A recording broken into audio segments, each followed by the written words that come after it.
नमस्कार. न्यू इरा पब्लिशिंग हाऊसच्या यूट्यूब चॅनलमध्ये मी सिद्धी पवार आपलं सर्वांचे स्वागत करते. याआधी आपण या यूट्यूब चॅनलवरती लेखकांच्या मुलाखती पाहिल्या, सेल्फ व्हिडिओज पाहिले, पुस्तकांबद्दल माहिती पाहिली. यावेळेस आपण एक नवीन विषयावर चर्चा करणार आहोत. तर नमस्कार, मी प्रियांका सावळ. न्यू इरा पब्लिकेशनच्या हाऊसमध्ये तुमचं खूप खूप स्वागत आहे. तर आज मी आणि माझी कलिग सिद्धी एका नवीन विषयावर आपल्याशी बोलण्यासाठी आलो आहोत. तो विषय मी तुम्हाला सांगणारच आहे. सिद्धी, काय म्हणते, आजचा आपला विषय काय आहे? आजचा आपला विषय आहे, तू लास्ट टाइम जो व्हिडिओ केला होता तर त्याच्यामध्ये तू पुस्तकं कशी वाचावी, कोणत्या पुस्तकांचे वाचनाला सुरुवात करावी आणि त्यामध्ये तू असा उल्लेख केला होतास की पुस्तकांची कॅटेगरी पण असते.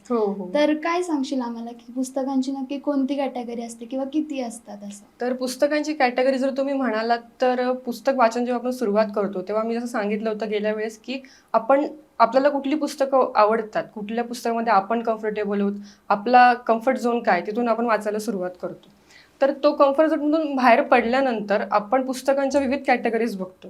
जसे कादंबरी असेल, ललित लेखन असेल, वैज्ञानिक असेल, अनुवादित असेल, असे भरपूर कॅटेगरीज आहेत. त्याच्यामध्ये त्यांना असं नाही की एक मी आकडा सांगू शकते, भरपूर सारे आपण त्याच्यामध्ये कॅटेगरीज पाहू शकतो. पण काही बेसिक कॅटेगरी अशी आहेत की जे आपल्याला माहिती पाहिजेत आणि त्यातली पुस्तकं आपण वाचत गेली पाहिजेत, जेणेकरून आपल्याला बऱ्याचशा गोष्टींची आयडिया पण मिळेल.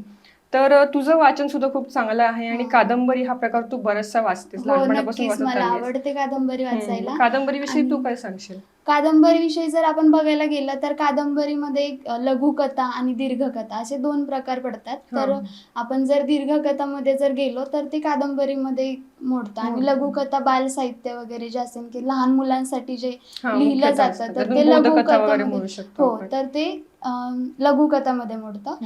आणि जर आपण दीर्घकथा म्हणजे कादंबरी विषयी जर चर्चा केली तर त्याच्यामध्ये आपण वि स खांडेकरांची ययाती ही कादंबरी घेऊ शकतो, छावा कादंबरी घेऊ शकतो, मृत्युंजय. आणि त्याच्यानंतर आपली न्यू इरा पब्लिशिंग हाऊसची कादंबरी रावण, शरद तांदळे सरांची, ती माझी अतिशय प्रिय कादंबरी आहे. मी वाचली ती पूर्ण. त्याच्यात रावणाचं पूर्ण डिटेलमध्ये वर्णन केलंय. कादंबरीमध्ये एखादं जर पात्र असेल किंवा एखादं जे व्यक्तिमत्व आहे तर त्याच्याविषयी पूर्ण डिटेलमध्ये सगळी माहिती कादंबरीमध्ये आपल्याला पाहायला मिळते. इतिहास वगैरे किंवा त्या माणसाविषयी माहिती पूर्ण वाचायला भेटते आपल्याला कादंबरीमध्ये. तर तुझं कवितेविषयी मला माहिती आहे की तुझं कवितेवर प्रेम आहे, तुला आवडतात कविता वाचायला आणि तू लिहिते पण कविता. तर तुझं काय मत आहे, कविता ही कॅटेगरी असू शकते का? मग हो, ऑफकोर्सच. कादंबरी आपण एक प्रकार म्हटलो, त्यानंतर कवितेकडे जर आपण वळलो तर कविता हा वाचनाचा सादरीकरणाचा एक विषय आहे. आणि माझे आवडते कवी संदीप खरे, त्यांची आपण पुस्तकं जर पाहिली तर मी आणि माझा आवाज ही त्यांचं पुस्तक आहे आणि ते सादरीकरण सुद्धा करतात. पण त्यानंतर सुरेश भटांचं आपल्याला एल्गार माहिती आहे सर्वांसाठी. तर हे गझला हा पण प्रकार आहे. कवितामध्ये भरपूर प्रकारच्या कवितांचे प्रकार पण आपल्याला आढळतात. कविता ही कॅटेगरी आहे, त्याच्यामध्ये सब कॅटेगरी सुद्धा आहे. तर आम्ही हालीच एक नवीन हे वाचलेलं होतं, कविता संग्रह वाचला, तो म्हणजे उन्हाळ. तूही वाचला असशीलच तो. उन्हाळ हा तर प्रेम आणि विरह या गोष्टीवर तो लिहिलेला आहे. तर मोस्टली कवितेकडे जेव्हा आपण बघतो तेव्हा मुख्यतः प्रेम, विरह किंवा चारोळ्या या गोष्टींकडे बघतो. गझला पण असतात. पण जर कवितांकडे जर आपण पाहिलं तर वैचारिक कविता सुद्धा भरपूर आहेत. जसं की सगळं उलथून टाकलं पाहिजे, हे देवा जिंजाड यांनी लिहिलेलं आहे. त्याच्यावर काही प्रगल्भ कविता असतात ज्या फमू शिंदेचा आता हल्लीच एक नवीन त्रिकाल हे काव्यसंग्रह हे झालेला आहे. मग सामाजिक घटना ज्या घडतात समाजामध्ये, मग त्याविषयी किंवा राजकारणाविषयी त्याच्यावर भाष्य करणाऱ्या कविता सुद्धा आहेत. मग कविता सुद्धा ही कशी कॅटेगरी जिथून व्यक्ती किंवा लेखक एक आपल्याला आपले विचार मांडू शकतो. ही कविता सुद्धा कॅटेगरी आपली झालीच आहे. मग त्यानंतर तुझं जे शिक्षण आहे ते तुझं सायन्स मधून शिक्षण झालेलं आहे. मग सायन्स विषयी तुझा भरपूरच पगडा तुझ्यावर असणार आहे.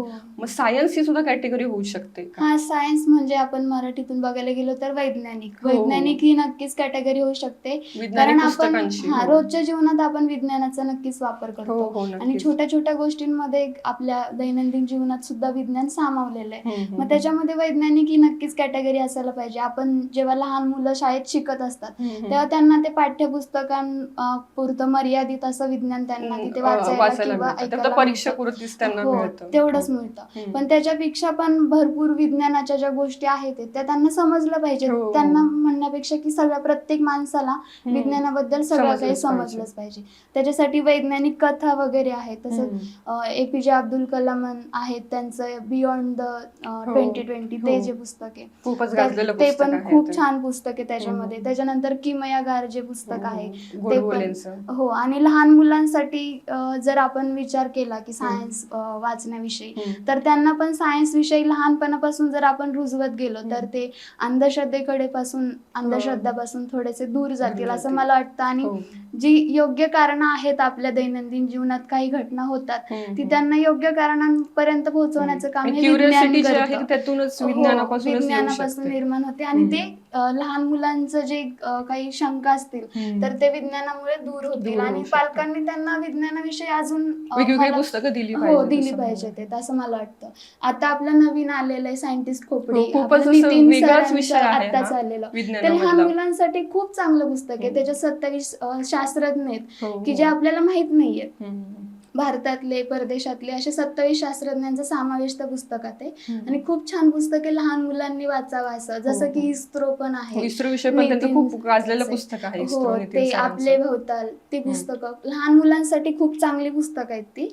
आणि जर लहान मुलांसाठी आपण जर विज्ञानाचा म्हणजे विचार केला तर इंग्लिशमध्ये मोस्टली पुस्तकं असतात, स्पॅनिश, इंग्लिशमध्ये, जे की मराठी माणसांना वाचायला थोडं अवघड जातं, समजायला थोडं अवघड जातं. तर मग जर तू सांगशील तर ते ट्रान्सलेशन करून वाचणारी त्यात कॅटेगरी वगैरे आहे का? हो, ऑफकोर्स आहेच की. अनुवादित पुस्तकांची आपली कॅटेगरी आहे. मोस्टली कसं होतं की इतर देशांमध्ये, म्हणजे जसं अमेरिका, स्पॅनिश वगैरे तू म्हणाली, की त्या देशांमधली पूर्ण राहणीमान, त्यांची विचारशक्ती, त्यांचं एज्युकेशन पूर्ण वेगळं असतं. मग त्या लोकांचे विचार आपल्याला वाचायला मिळणं ही भारतातील लोकांसाठी वेगळीच पर्वणी असते. मग त्यातून भाषांतर जेव्हा होतं, जेव्हा अनुवाद होतो पुस्तकांचा, तेव्हा त्यांचे विचार आपल्या भाषेत आपल्याला सोप्या भाषेमध्ये वाचायला मिळतात. हे खूपच भारी गोष्ट असते. मग अशी अनुवादित पुस्तकं सुद्धा आपल्याकडे भरपूरच आहेत. मग जसं थिंक अँड ग्रो रिच आहे, Napoleon Hill, Hitler, Dale Carnegie यांची पुस्तकं जी आहेत ते आपल्याला अनुवादित पुस्तकं वाचायला मिळतात. तर सबकॉन्शियस माइंड एक पुस्तक आहे, ते मला भावलेलं पुस्तक आहे, आपण असं म्हणू शकतो. म्हणजे मनोविज्ञान तज्ज्ञ ते होते आणि त्यांनी त्यावर त्यांचे विचार त्यांनी मांडलेले होते. एका अमेरिकन शास्त्रज्ञ जेव्हा हे पुस्तक लिहितो आणि ते मराठीमध्ये आपल्याला वाचायला मिळतं, ते मायबोली भाषेत ऐकायला वाचायला मिळतं आपल्याला, उमजतं. हो.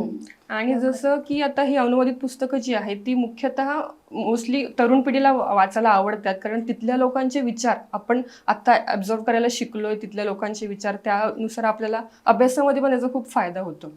तर मी काय म्हणते की अनुवादित पुस्तकांची कॅटेगरी आपली झालेली आहे. तर अनुवादित म्हणजे आत्ताची पिढीवर बोलतोय, पूर्वीची पिढी पण आहे, म्हणजे ऐतिहासिक पुस्तक. मग ऐतिहासिक पुस्तकांचं वाचन तुझं जास्त आहे, मग तू काय सांगशील यावर? ऐतिहासिक पुस्तक आपण वाचण्याचं कारण हेच की आपण इथपर्यंत आलो आहोत ते आपले इतिहास जे घडवलाय त्या लोकांमुळे आलेलो आहोत. त्यांची जी पुण्यकर्म आहेत असं आपण म्हणू शकतो की त्यांच्यामुळे आजपर्यंत आज आपण हा दिवस पाहू शकतो. तर मला वाटतं की ते सगळ्यांना आपला इतिहास काय ते कळायला पाहिजे. ते ऐतिहासिक पुस्तकांमधून कळतं. जसं की छावा कादंबरी आहे, त्याच्यामध्ये संभाजी महाराजांविषयी जे आहे तर ते समजतं. आणि जसं की छत्रपती शिवाजी महाराजांचं चरित्र आहे, केळुस्कर आहेत त्यांनी लिहिलेलं, तर त्याच्यातून आपल्याला पूर्ण इतिहास कळतो शिवाजी महाराजांचा. आणि तसं की पानिपत जे आहे विश्वास पाटीलांनी लिहिलेलं, तर ते पण तर ते इतिहास आपल्याला समजला पाहिजे. आपण आपल्या ज्या लोकांनी काय संघर्ष करून आज इथपर्यंत आपण आलो आहोत, त्या लोकांनी संघर्ष केला म्हणून आपण आज आहोत, हे पण कळायला पाहिजे. जसं की फिडेल कॅस्ट्रो पण आहे, ते पण ऐतिहासिक मध्ये पण येऊ शकतं, कारण त्यांनी पण त्यांच्या आयुष्यात संघर्ष केला.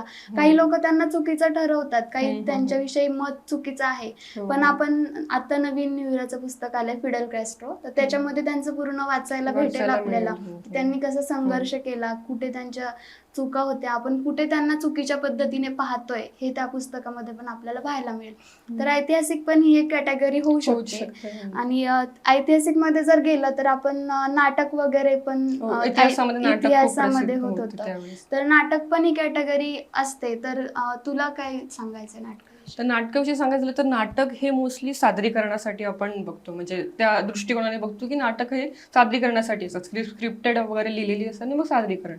पण नाटकाचा मुळात जेव्हा ते सादरीकरणाच्या पूर्वी नाटकं लिहिली सुद्धा जायची होती. एकच प्याला राम गणेश गडकरी यांचं जे आहे ते किती गाजलेलं नाटक आहे, पण ते पहिले पुस्तकाच्या रूपात सुद्धा आपल्याला वाचायला मिळतं. नटसम्राट सारख्या नाटकावर मूवी झालेला आहे. नाटक ही जी कॅटेगरी आहे ती सादरीकरणासोबत वाचनाची सुद्धा कॅटेगरी आहे. जेवढं तुम्हाला नाटक बघताना भावतं तेवढंच तुम्हाला नाटक वाचताना सुद्धा भावतं. त्यातली कॅरेक्टर्स भावतात, त्यातून जे आपल्याला काही गोष्टी मिळतात जे घेण्यासारखे असतात ते आपल्याला वाचून सुद्धा मिळू शकतात. नाटक ही कॅटेगरी सुद्धा होऊ शकते पुस्तकांच्या बाबतीत.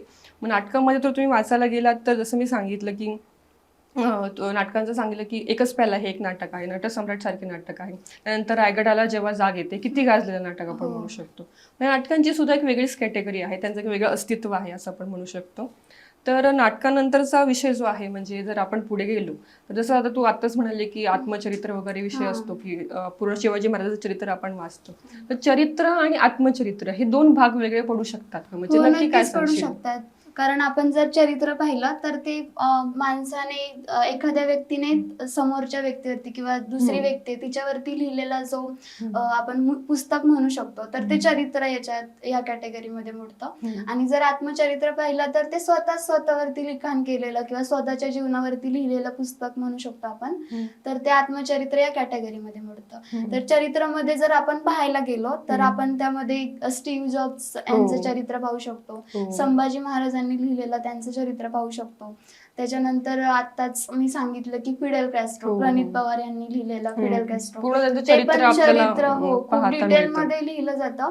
आणि आत्मचरित्र जे आहे ते आपण त्याच्यामध्ये पाहू शकतो की अग्निपंख जी कादंबरी आहे, पूर्ण जन्मापासून पूर्ण त्यांचा काळ आपल्याला पाहता अब्दुल मिळतो. कलामांचं जे आहे अग्निपंख, म्हणजे संघर्ष जर पाहिजे असेल व्यक्तीचा वाचायला तर चरित्र आणि आत्मचरित्र आपण वाचू शकतो. चरित्र वाचू शकतो. आणि त्यामध्ये अजून एक जर पुस्तक घ्यायचं ठरलं तर बाबा आमटे, प्रकाश वाटा आहे त्यांचं पुस्तक सुद्धा आहे. तर ते पण खूप सुंदर पुस्तक आहे. त्यांनी जसं त्यांचा कुष्ठरोगांसाठी. जीवन प्रवास होता कुष्ठरोगांचा सोबतचा, तो त्यांनी जो त्या प्रवास होता कुष्ठरोगांसोबतचा, त्यांनी जेव्हा जी स्थापना त्यांनी उभी सेवा केली त्यांची.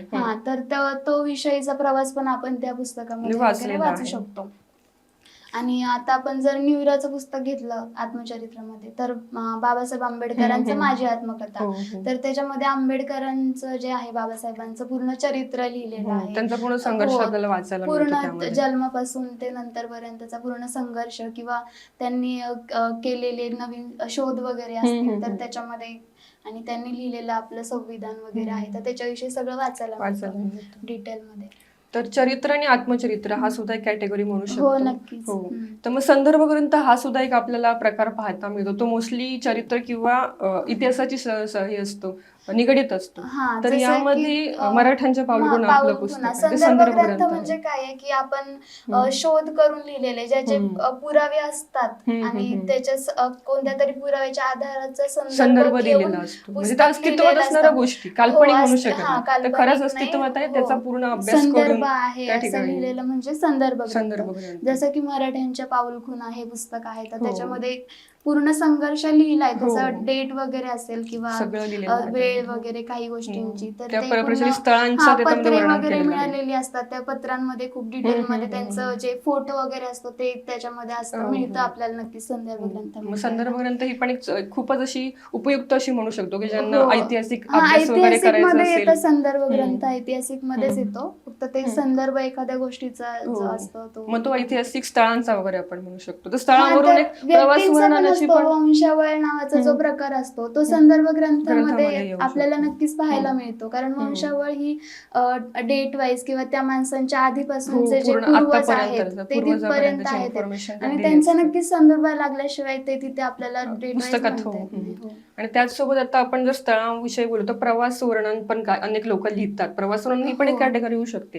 कारण कसं अनेक लोक जेव्हा प्रवासाला जातात तेव्हा तिथल्या ठिकाणावरच ते लिहितात. आता हो. समजा मी एखाद्या देशाला किंवा एखाद्या बेटावरती जर भेट दिली तर त्या विषयाचे माझे अनुभव जे असतील ते मी एखाद्या पुस्तकात लिहून काढलं तर ते प्रवास वर्णनात्मक लेख सुद्धा आपल्याला हा, अनेक वाचायला प्रवास मिळतात. वर्णनामध्ये मोस्टली आपण तिथला जो प्रदेश आहे त्याचे हवामान परिस्थिती हो. किंवा त्याचं किंवा त्या- क्षेत्रफळ हो. वगैरे त्याच्याविषयी लिहिलेलं लिहिलेलं असतं असतं आणि प्लस किंवा तिथे त्यातली जाण्याचे अस्तित्व कसं आहे, हा कसं रस्ते तयार वगैरे. झालं ते गाव, हो, त्याला नाव त्या कसं गोष्टी. मिळालंय, इथून हो. सगळं पूर्ण असतं. आपलं एडाई नावाचं पुस्तक आहे हो, तर त्यात त्याच्यामध्ये धरू त्या शकतो देवीचा आपण. पहिला एडाई हो. देवीचा पहिला इतिहास जो हो, आहे तो पूर्ण पहिलंच दिलेलं पुस्तक आहे. लिहिलेलं आहे हो. त्याच्यामध्ये. धाराशिव मधल्या हो, पूर्ण तर- गावाविषयी तिथलं लिहिलं, तिथल्या हो, प्रथा तर परंपरा तिथे सगळं लिहिलंय लिहिलेलं आहे. त्याच्यामध्ये तर ते प्रवास वर्णनामध्ये नक्कीच नक्की ते येऊ पुस्तक येईल शकतं. आणि ऐतिहासिक मध्ये पण येऊ येईल. शकतो. खूप छान तर पुस्तक खूपच आपल्याला आज खूप वेगवेगळ्या पुस्तकांची नावं मिळाली, प्लस कॅटेगरी विषयी पण कळलं. तर ही जी लिस्ट आहे ती एवढीच सीमित नाही, भरपूर लिस्ट आहे. तर तुम्हाला जर अशी कुठली एखादा आपण कॅटेगरी म्हणू शकतो जर कळाली, त्याविषयी तुम्हाला माहिती हवी असेल तुम्ही आम्हाला कमेंट बॉक्समध्ये कळवू शकता, किंवा जर तुम्हाला याविषयी अजून काही माहिती हवी असेल, पुस्तकाविषयी काही माहिती हवी असेल तर आम्हाला नक्कीच कॉन्टॅक्ट करू शकता. मलाही तुझ्याकडून खूप सारं काही नवीन गोष्टी कळाल्या, नवीन कॅटेगरी समजल्या पुस्तकांविषयी. मला असं वाटतं की प्रेक्षकांनाही हो, नक्कीच नक्की नवीन वाचकांना सुद्धा काहीतरी वेगळा माहिती विषय मिळाली ऐकायला असेल. मिळालाच हा. असेल. तर असंच नवीन नवीन विषय घेऊन आम्ही तुमच्या भेटीला प्रत्येक वेळेस येत राहू. तर तुम्हाला जर अजून काही इन्फॉर्मेशन हवी असेल तर तुम्ही ऑफकोर्स कमेंट बॉक्समध्ये आम्हाला कळवू शकता. जर ही व्हिडिओ आवडलीच असेल तर आमच्या चॅनलला नक्की सबस्क्राईब करा. थँक्यू. थँक्यू.